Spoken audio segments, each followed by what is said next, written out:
За сайн байцгаана уу? Та бүхний өнөөдрийн мэндийг хүргэе. За өнөөдөр болохоор би та бүхэндээ нэг реакшн бичлэг хийхээр бэлтгэсэн байна. Энэ нь болохоор та нарын саяхан гарсан дуу болох Мандан Бадраг гэдгийн өвгөн дээр реакшн хийхээр бэлтгэсэн байна.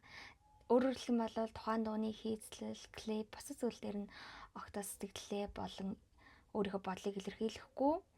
За зөвхөн өвгөн дээр. Гэхдээ энийг бас реакшн хийхэд жоохон хэцүү л юм те. Яа тэгвэл энэ дуун дээр маш олон түүхэн хүмүүсийн нэр, газар усны нэр дурддагдж байгаа. Тэгээ энэ бүх дурддагдсан нэрсээр холбогдох түүхүүдийг нь та бүхэнд ярьж өгье гэж шийдсэн болохоор бичлэгээ жаамаа. За ямар ч тач өвгөний реакшн л гэж зүгээр хэлжээ өөрийнхөөрөө. Тэгээд бичлэгээ эхлээд ирэнгүү та бүхэн бүр ойлгох гэж бодож байна.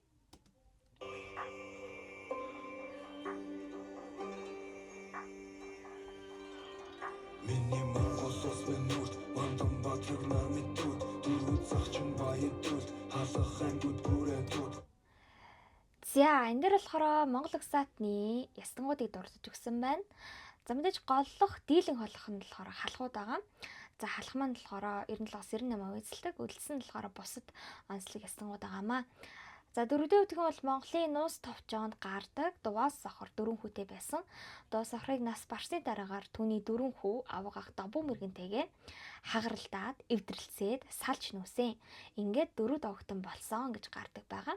Бородуудын хувьд гэх юм бол 1727 оны буурын гэрээг дурдж болно. Энэ гэрээгээр бородууд Оросын эзэнт гүрний Харьяа нутаг болсон байдаг. За түүнээс өмнө болохоор их Монгол улсын нэг хэсэг байсан. За бүр түүнээс өмнө Чингис хаанаас өмнөх үед болохоор ойн иргэд гэж амьдардаг байсан. Та бүхэн бас сонсож байсан баха. Тэгэхээр бүх ястангуудын түүхийг ярьж өгөх боломжтой учраас онцолж энэ хоёрыг та бүхэндээ хүргэж байна. За хабуулган орхон бархаг гэж байна. За хабуулганы хувьд гэх юм бол 1915 зарим түүхэн сурвалжид 1925 онд хамаг Монгол улсыг хамаг Монгол ханилыг байгуулсан юм хаан байгаамаа. За хабуулганы хувьд гэх юм бол зоригтой, зүрхтэй, мэдлэгтэй, ухаалаг хаан гэдгээр бол алдартай. За түүхэн сурвалж бичигт болохоор хабуулган алтан улс руу дипломат айлчлал хийжсэн. Тэгээд тэр дипломат айлчлалын бол өөрийг нь архиар хордуулж алж магадгүй гэж сэрэмжлээд өгсөн архи болгоныг уугаад гэсэн мэтлээсээ ус руу орж сэлэнгээ уусан архиа гаргаснаар өөрийг бол хамгаалжсан гэдэг түүх байдаг. Тэгээ бүр тухайн алтан улсын хаан гайхаад юусоо согтдгүй ямар сонин хаан бэ гэж бодож исэн гэдэг энэ түүхэн сурвалжийн тэмдэглэл байдаг. Хабуулган 7 хүүтэй түүний нэг нь охин бархаг. Охин бархагийн хувьд гэх юм бол жүрхэн овын үндэслэгч байгаамаа. Охин бархагаас жүрхэн овог үүссэн гэсэн. Маш зүрхтэй, зоригтой эрсийн нэгдэл жүрхэн овог гэж гардаг. За охин бархагийн хувьд гэх юм бол маш харамсалтай амиалсан. Тухайлбал татаруудад баригдаад улмаар алтан улсад хүрэгдээд тэгээд модон элчинд болол цааслагдаж хороогдсон юм түүхтэй. Ханд Оржван Хатанбаатар багсарч авын талаар гарч ирж байна. За Ханд Оржван болохоор Туршид хааны чин вам байгаа. За тухайд бол Монголын газар нутаг дээр 4 аймаг байсан. Та бүхэн мэдж байгаа. Туршид хаан, Сайнан хаан, Засагт хаан, Сэцэн хаан гэдэг. За Туршид хаан бол голлох яг халахын нутагт байрладаг ийм аймаг байгаа хгүй юу. Тэгээд тэр аймгийн Туршид хаан нь хэн байсан бэ гэхээр Чимэн хаан турж байсан. Түүний түүх дээр болохоор хэд хэдэн онцлог байдаг. Тухайлбал түүний хүүг Манжин хаан орны эдийг бас алсан гэдэг шалгаг заагаад цаазлсан байдаг. Тэгээд толгойг нь эцэгт нь бол тавган дээр тавиад өгсөн байдаг. Эцэг нь үүнийг нь хараад маш ихээр шаналсан боловч нулимсаа унгалгүйгээр шууд нутаг руугаа ол давхсан. За тэгээд Жанчхүүгийн даваг давсны дараагаар Монгол нутагт хятад Манжин шагаа мөр дахиж үзэгдэхгүй гэж бол тангаргалсан байдаг юм хүн байгаа. Мөн 1911 оны хувьсгалын үеэр маш гайхалтай юм тактик хэрэгжүүлсэн юм бэ гэхээр Манжин цэргүүдийн зэвсгийг унтчихт нь бол хулгайлсан. За ингээд охтны хамраас ч одоо цус гарахгүйгээр 1911 оны хувьсгалын үйл хэрэг бол гүйцэтгэхэд хувь нэмрээ оролцсон гэж гардаг байгаа. 1912 онд учир битүүлгээр бол нас барсан. усрын шалтгаантай гэж үздэг. Чингүнжав амар санаа За Чингүнжав амар санаа гэж байгаатай. За Чингүнжавын хувьд гэх юм бол 1750-1758 оны хооронд бол Манжин эсрэг бослого гаргаж ирсэн. За Чингүнжавын өвдөөдсөн Хатан Бүвэ Баатар гэж байгаа. Манжин төрд үнжээр зүсдэгжсэн юм жанжны үр хаж байгаа байхгүй юу? За тэгээ Чингүнжав анх эсэргүүцлээ хэрхээ хэлжсэн мэглэр занг буюу харуулуудын ажлыг хаяулаад өөрөө 2000 зэрэгтэй ажил эсэргүүцэл бослого эхэлжсэн. Гэхдээ энэ бослого нь бол 2 дугаар богдын бас айдастай байсан айцаас шалтгаалаад бас бус ноёдын итгэлгүй байсан зүйлсээс шалтгаалаад бол амжилттай болж чадаагүй. 3 жилийн дараа Манжин хаан инх хамгаалалтанд баригдсан. За тэгээ бичлэг их хавцад анзааруу гэсэн мэлээ. Инх хамгаалах хаан биш, тэнгэр тэтгэсэн хааны үедээ холбогдож байгаа шүү. 81 заасын нөхөр бол тамлагдаж алалсан байгаа. Заасын нүх гэдэг нь болохоор нэг заас байгаа, голоо жихэн нүхтэй. Тэгээд тэр заасыг хүний арсан дээр ингээд улаатгаж байгаа 50. За тэнгүүтээ тэр нүхээр нь гарч ирсэн хүний тэр махыг нь огтлж аваад цаацлаг байгаа. Тэгээд Чингүнжавын ээж, эхнэр хөхөд бүгдийг цаацлсан. Ийм гонхтой төвхтэй.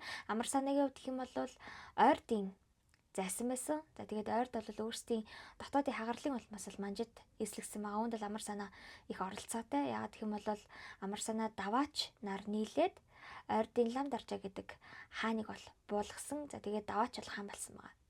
Дараагаар нь амар санаа өөрийгөө хаан болно гэж бодож исэн боловч даваач түүнээс урвсан. Ийм учраас амар санаа Манжин хаан руу очиж тослонч байсан. Ингээ Манжин цэрэгтэй хамт 100 гарын хаан тос руу нэвтэрч орж ирсэн. Энэ үеэр Манжин хаан далимдуулаад 100 гарын хаан тосыг бүрэн эзэлсэн байнамаа. Ингээд эсэргүүцсэн амар санаа бослого гаргасан боловч амар санаа Чингүнжавнаар бүр өөртөө яг нийлж агаад нэгтгэж агаад бослого гаргаагүй учраас маш хүч салтай байсан. Улмаар амар санаа цэцэг өвчнөр бол нас барсан гэж байдаг. Тийм тэгээд та бүхэн мэдж байгаах 1636 онд Өвөр Монгол, 1691 онд Халан Монгол, 1755 онд 100 гарын хаан тус Манжин иргэшээлд орсон байдаг. За үргэлжлүүлье.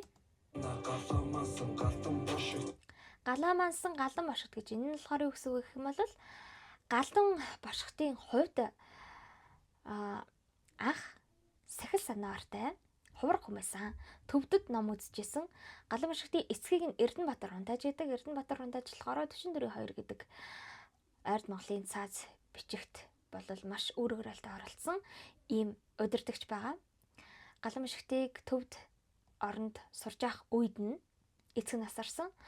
За тэгээд өөрийн хүү Сэнгийг бол залгамжлуулсан. Гэтэл Сэнгийг нь эцэг нэгтээ дүүнэр нь алсан байгаа. Өөрөөр хэлбэл галан бошготын төрсөн ахыг нь эцэг өөртөө ах нар нь алчихсан гэсэн үг.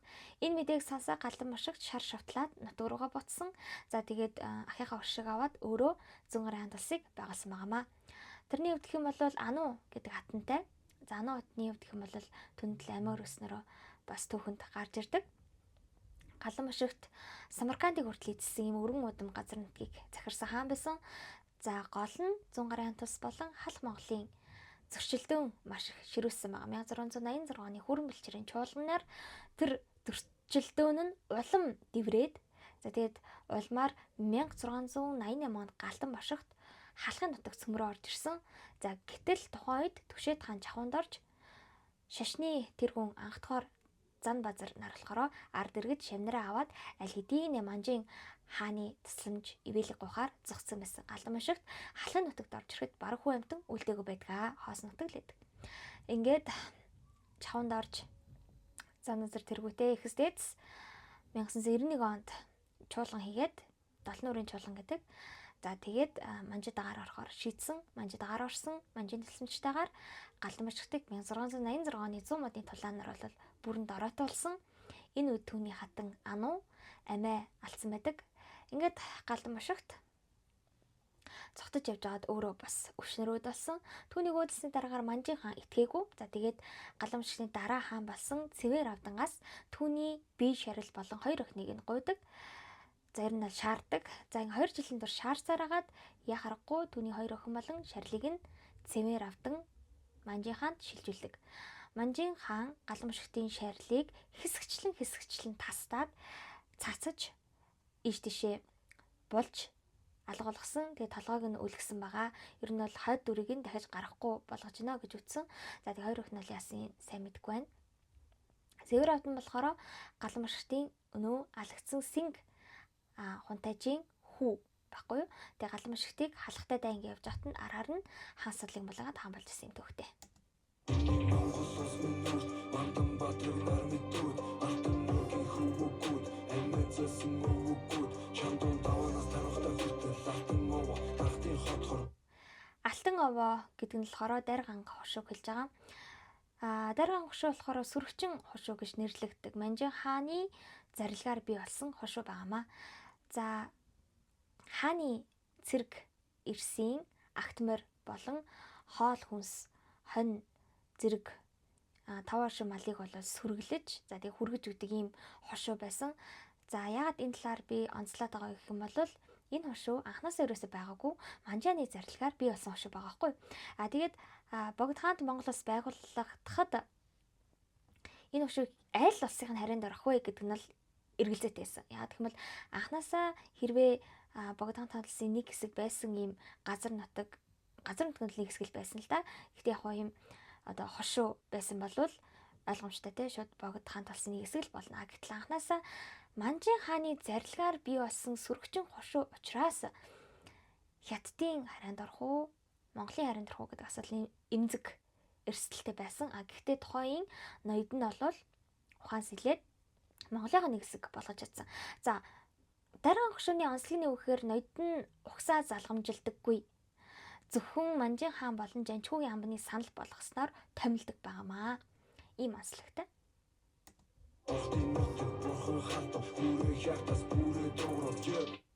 За бурхан халдун та бүхэн мэдж байгаа. Тахилагт уул байгаа ч тийм. Чингис хааны хувьд гэх юм бол мэрэгдүүд давталж ирэхэд бол бурхан халдун руу цогтож нуугдсан байдаг. За тэгээд амиа аврагсны дараагаар бурхан халдун уулын орой дээр гараад бүсээ толгой дээр тавьж агаад үрийн үед сахин хамгаалаа гэж амладаг байгаа.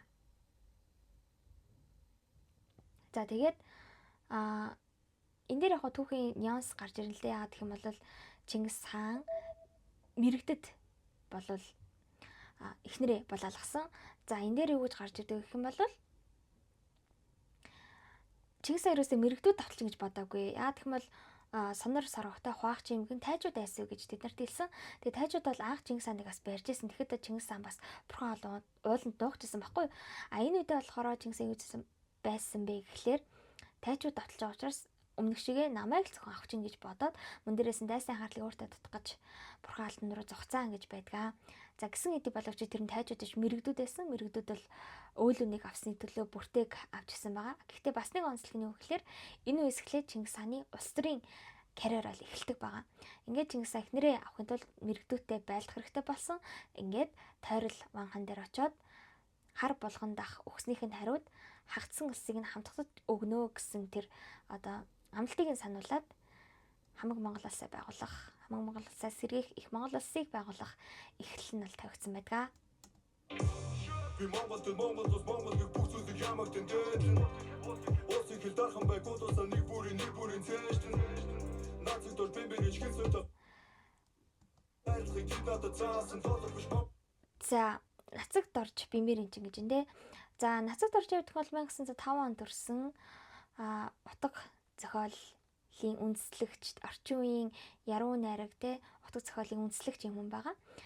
За Германд сурж исэн маш эрдэм мэдлэгтэй боловсралтай Алтан ургийн ноёны хог тайжийн хүү байгаа. Нацагт орж явах бол маш залуудаа 31 наснда бол өөдөлсөн байдаг. За түүний хувьд гэх юм бол Герман сурж ирснээс нь хойш бол хөрөнгөтөн оронд сурж ирээд хөрөнгөтний үзлэр хүмүүцсэн гэд үзэхэ болсон. Нацагт орж яваад бидний сайн мэдэх маш олон уран бүтээлүүдийг биднэрт үлдээсэн. Ламгуйналмас, харанхуй хаад, учиртай гурван толгой, миний нутаг гэдэг гайхалтай уран бүтээлүүдийг бүгдээрээ мэднэ. Бямберийн чингийн хувьд гэх юм бол мөн адил нацагт орчтой хамт Германдаас сурж исэн. Тэгээ хурж ирээд хилмигдлийн үеэр бол бас хөрөнгөтний үзэлтэй гэж хилмигдээд 10 жил шоронд хоригдох ялаар бол шийдэгдсэн байсан. За гисэн хэдий ч яг хэлмэглээр бүхэл одоо сэхэднүүдээ хороочихсан, хэлмэгдүүлчихсэн байсан учраас Бямбарын энчиг бол ганц амьд үлдсэн гэд баг гараад ирээд тэгээд орчин үеийн монгол хэлний шинжилэл найруулга дээр ажиллаулсан. За Бямбарын энчиг бол хамгийн анхны доктор хүн байгаа. Бүгдээрээ мэдэн түүний бичсэн зохиолууд их юм бол гүнж, үүрийн туяа, ануу хатан зэрэг зохиолууд байгаа. Тэгээд та сонирхол уншаад үзээрэй гэж хүсэж байна.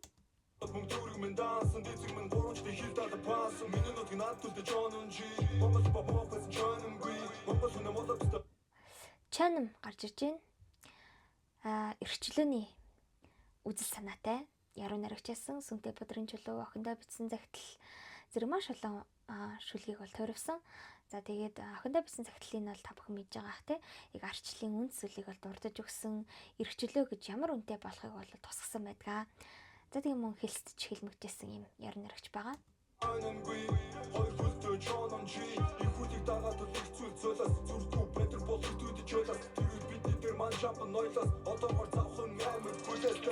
За амбаны талаар та бүхэндээ товчхон мэдээлэл хүргэе. Манж амбан Монгол 3 байсан. Хүрээ амбан, ховд амбан, улаастын амбан. Энд дээр улаастын амбаныг дурдсан учраас улаастын амбаныг тайлбарлаж өгье. Улаастын амбан болохоор ямар үүрэгтэй байсан бэ? Улаастын жанжинч гэж ярьдаг. Манжийн цэрэг болон Монголын цэрэг төвлөрсөн тэр газрыг улаастай гэдэг болсон. За тэгээд түүнийг нь болохоор манжийн амбан захирдаг байсан. Өөрөөр хэлбэл манжаас ирсэн цэргүүд Монголоос одоо ирсэн цэргүүд бол улаасаа төвлөрч хуааргандаг байсан гэсэн үг. Та бүхэн мэдж байгаа бол 2000 бослого гэж байдаг шүү дээ. Тэрнэр бол улаастай тэр 2000 цэргийг бол хар тамхины дайнд зориулаад татчихсан байсан хэрнээсээ ямар ч дайн тулайх байсан болохоор одоо гэртээ харьяа гэсэн цэргүүд бол эсэргүүцэж байсан юм түүхэд явдал бол улаастад болдог байгаа.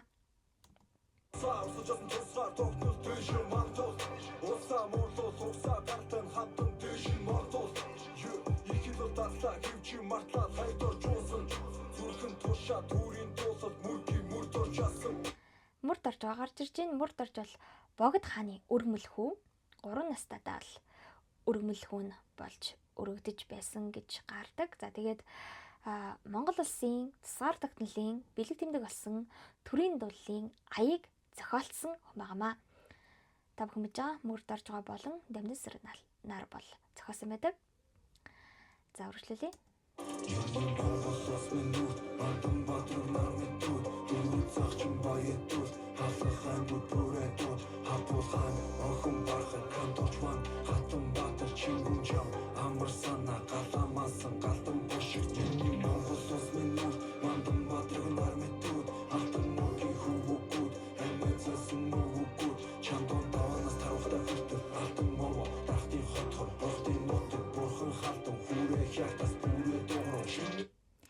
За энэ дээр ингэж чинь Хатанбатар Багсар Жавыг та бүхэнд дурдъя. 1915 оны хүртэлх Монгол улс тусгаар тогтноод хийсэн аян дайны голлох жанжин байгаа. За тэгээд ховдын аян дайныг бол бид нар хамгийн сайн мэднэ. За хүрээ хягт гэж энэ те. Энд нь болохоор хүрээ нь бол Улаанбаатар нийслэлийг хэлж байгаа. Тухайд бол Богдын үед бол нийслэл хүрээ гэж нэрийддэг байсан. За хягт нь болохоор 1915 оны хягтын гэрээгээр алдартай. Хаант Орос болон Дундад эрэг улс Монгол улсыг автономит хэрэгтэй болгож исэн. За мөн дээрээс 1921 оны хувьсгалаар Сүхбаатар жанжин бол хягтыг чөлөөсөн гэж гардаг байгаа. Монгол улс нь шиний нэгний нар шиг мандаг жинзэн минзэн хамаа байхгүй нэгэндээ хүн шиг хандаг гуулаа усаа дахин шүтнэ сэтгэл дотроос үдэ хатаг би бол Монгол хүн чихэн баягийг бүтээж чадсан хүн чөлөөж байсан хүн төдөөсөн цосон бүрэн хатаж амжаагүй орон ойр түм Монгол улсыг мандаагүй харан эзэнгүй хүн дамжаагүй хорон. Энд дээр гарч ийн ойртыг манжууд эзэснийг та бүхэнд дурдсан. Инхтэй бол аимшигтай хядлага геноцид үйлсэн 500 мянгаас 600 мянган ойр дэргэдийг бол хятсан байдаг. Ир юм хөвшөд хөөхөдгөө. Ингээ ойрдын ихэнх газар нутг бол эзгүүлсэн гэж гардаг байгаамаа. За багаадын хагарлын үед болохоор баруун зүүн Монгол гэж хуваагдсан байсан. За тэгээд зүүн Монгол болохоор эзэн хааны эзэмшил газар нутаг. Баруун Монгол нь болохоор жанан захирдаг байсан. Энэ түүхийг бүгдээрээ Мантгац заатны түүхээс илүү харж байна. Баян мөнх жанан гэлтэй. Игнээс стил хийцэн язга их чазга бог барин нэр хүч туух барин гэдэг бүхний утгыг санацгаа ихч нөгж юу вэ эрчний чонор их зөрөг бол санжаа сүрэнгийн зөрөг Санжаа сүрэнгийн зориг улс төрийн алга та бүхэн мэдж байгаа. Түүнийг ерөнхий сайдаар томилогдох үед нь бол алж хороосон байдаг. Ер нь бол би Монгол хүний саруулгын тэтгэнэ гэж хэлжсэн ардчлалын үндэслэгчдийн хувьсгалын үндэслэгчдийн нэг багамаа. их орон өөрөө тэдний сүхбаатарын бие Ихоор өөрөө Дамтны Сүхбаатар гэж. Дамтны Сүхбаатар гэх юм бол 1921 оны ардын хувьсгалын оройлогч, удирдагч, жанжин. За тэгээд хяхтыг чөлөөлөхөд бол бомон одоо гамингуудыг бол цөөн хүчээр бол устгасан, үгүйсэн гэж гарч ирдэг. Гол тактик бол найруулсан байгаа. За тэгээд маш залуудаа бас нас барсан байдаг.